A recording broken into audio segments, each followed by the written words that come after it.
കഴിഞ്ഞ പ്രാവശ്യം പറഞ്ഞ പ്രതീക്ഷിച്ചിരിക്കണം. ഡിസിഷൻസ് എടുക്കാനാണ് പലപ്പോഴും നമ്മള് ഓൺട്രപ്രനേഴ്സ് എന്ന നിലയ്ക്ക്, വ്യക്തികൾ എന്ന നിലയ്ക്ക് പലപ്പോഴും പരാജയപ്പെടുന്നത്. ഈ പരാജയത്തെ അതിജീവിക്കാൻ 5 തരം ഡിസിഷൻ മേക്കിംഗ് സ്റ്റൈൽസ് ആണ് നമ്മൾ സാധാരണയായി അവലംബിക്കാറുള്ളത്.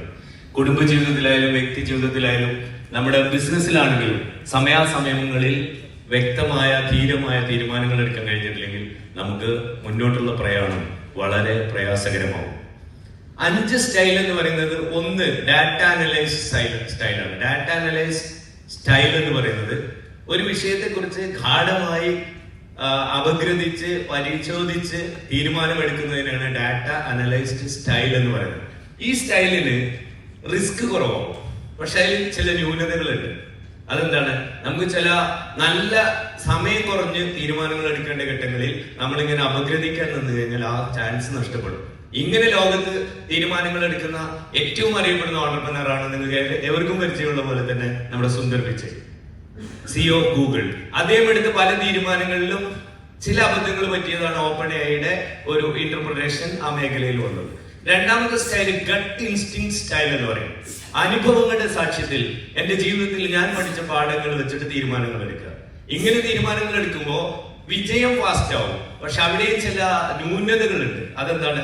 എന്റെ അനുഭവത്തെക്കാൾ കൂടുതൽ, എന്റെ അനുഭവങ്ങളെക്കാൾ കൂടുതൽ അറിവുള്ള ആളുകളാണ് എന്റെ മുമ്പിൽ ഇരിക്കുന്ന ആളുകൾ. അപ്പൊ നിങ്ങളോട് ചോദിക്കാതെ പെട്ടെന്ന് തീരുമാനം എടുക്കുമ്പോൾ അത് അബദ്ധത്തിൽ കലാശിക്കും എന്നതിന്റെ വ്യക്തമായ ഉദാഹരണമാണ് ഓപ്ര വിൻഫ്രി, ലോകത്തെ ഏറ്റവും അറിയപ്പെടുന്ന ടോക്ക് ഷോ സ്പെഷ്യലിസ്റ്റ്. അവരുടെ ജീവിതത്തിൽ ഉണ്ടായ പ്രശ്നങ്ങൾ എന്തായിരുന്നു? അവർ ഓൺ എന്ന പ്രോജക്ട് വേൾഡിന് മുമ്പിൽ സമർപ്പിക്കുമ്പോൾ പരാജയപ്പെട്ടു.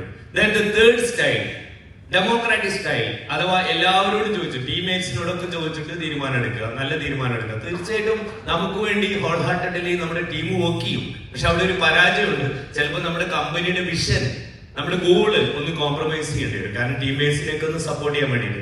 അത് സംഭവിച്ചു ഇന്ദിരാ നോയിക്ക്. നമുക്കറിയാം 80% ഗ്രോത്തിലേക്ക് പെപ്സിക്കോയെ കൊണ്ടുപോയ ആളാണ് നമ്മുടെ ഇന്ദിരാ നോയി. പക്ഷെ അവരെ പിൽക്കാലത്ത് സംഭവിച്ചിട്ടുണ്ട്, ഞാൻ ഈ ഒരു തീരുമാനം എടുക്കുമ്പോൾ പലപ്പോഴും അബദ്ധങ്ങൾ പറ്റിയിട്ടുണ്ട് എന്നത്.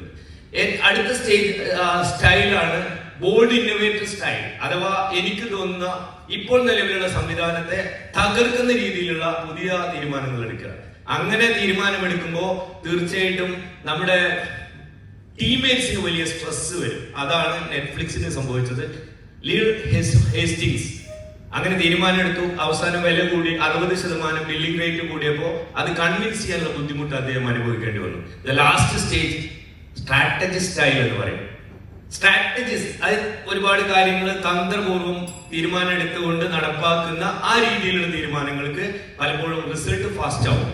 പക്ഷെ വേറൊരു പ്രശ്നമുണ്ട്, നമുക്ക് ട്രെയിനിങ്ങിന്റെ കോസ്റ്റ് ഒക്കെ കുറക്കാം, പക്ഷെ ട്രെയിനിങ് കൂടെ കൊടുത്തിട്ടില്ലെങ്കിൽ ബുദ്ധിമുട്ടാവും എന്ന് നമുക്ക് പഠിപ്പിച്ചു തന്നതാണ് general Motors, Mercedes Benz. EV vehicles അല്ലെങ്കിൽ EV വെഹിക്കിൾസ് ഇൻട്രൊഡ്യൂസ് ചെയ്യുന്ന കാര്യത്തിൽ അവരിപ്പോ ബാക്കിലേക്ക് നിന്നുകൊണ്ടിരിക്കുകയാണ്. എന്നോട് നിങ്ങൾ ചോദിക്കണേ 5 സ്റ്റൈൽസിൽ ഏതാണ് best style? I will say that you should adopt the 5 styles in your career. Wish you all to take these styles to adopt in your life and succeed in your business. Let me sign off.